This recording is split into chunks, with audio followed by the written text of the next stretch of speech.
حاليا قدام على واحد الروبوت انا نقدر نطورو الناس اللي ما كيقدروش يتمشاو ويجيبوا شي حاجه.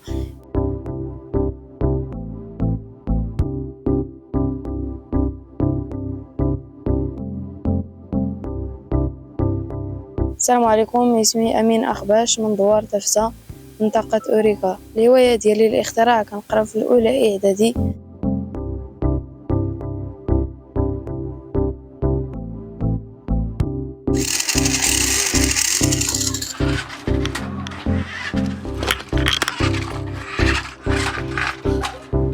البدايه الاول هو كان في المستوى الخامس، اللي صوبت واحد الاشاره مدرسيه للاستاذ كتورك على البطون تيقول لك يعطيك الاستاذ الاذن.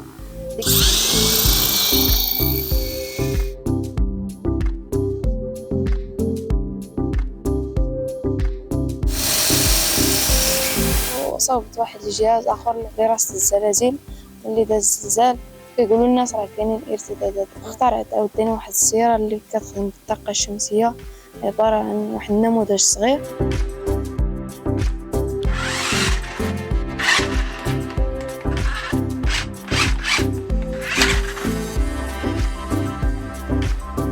هادي بحال الا قلتي واحد الفرفره نتاع التبريد، تقدر تبرد بها البيسي الناس اللي كيسخن لهم البيسي. كان الاختراع عمل عيني على الدراسه، والوالد ديالي كان كيحبسني، ولكن بقيت مستمر حتى خلاني عاوتاني نكمل على هاد المسيره نتاع الاختراع، واللي دابا كنوازن ما بين الاختراع والدراسه. حاليا قدام على واحد الروبوت بحال عباره عن واحد كلب آلي.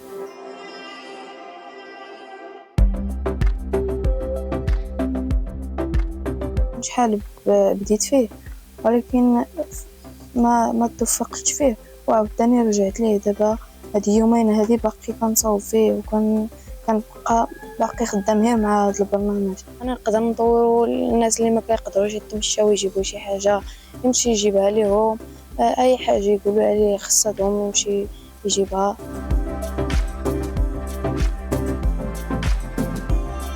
باقي كنقاد ليه في البرنامج نتاعو، كنقاد ليه في الكود هنايا.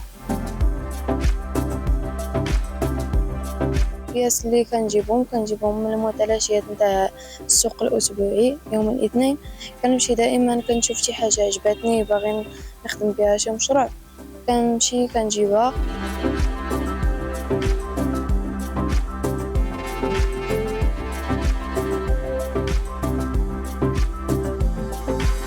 المدير الاقليمي اللي عطاني واحد التكريم في المدرسه، ودار لي اقسام باش نقرا فيهم البرمجه. تكرمت ثاني مره في مدينه خريبكا، وتكرمت عاوتاني في اي تورير 2 مرات.